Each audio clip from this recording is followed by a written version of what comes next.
Marekani inasema kwamba haitakuwa na uhusiano wowote na Urusi ikiwa vita havitasitishwa kati ya Urusi na Ukraine. Marekani imedai kwamba ili kuwe na uhusiano thabiti kati ya mataifa hayo mawili, lazima kwanza vita visitishwe.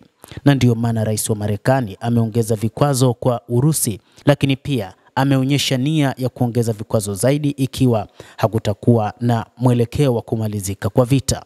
Marekani inaamini kwamba hakuna mienendo yoyote katika uhusiano na Urusi inapaswa kutarajiwa bila kuanzishwa kwa usitishaji mapigano nchini Ukraine.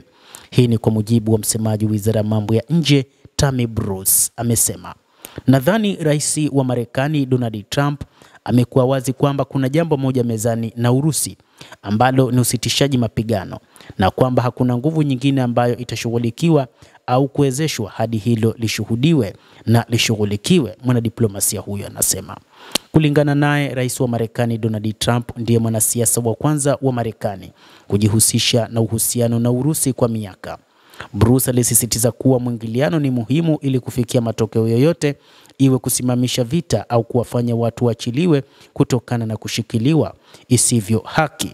Msemaji huyo aliongeza kuwa matokeo ya kazi hii ya utawala wa Trump yanaweza kuonekana kila siku, ikiwa ni pamoja na kubadilishana kwa raia wa Kirusi Artur Petrov na raia wa Kimarekani na raia wa Kirusi Senia Karelina.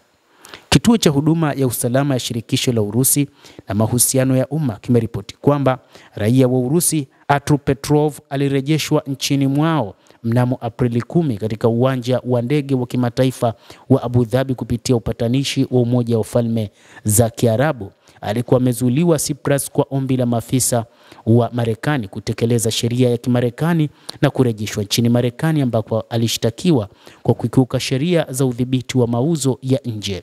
Mtazamaji wa The World News, kuna mengi ambayo tunakujuza wakati huu, na usisahau kulike, usisahau kucomment, kadhalika na kusubscribe channel yetu hii.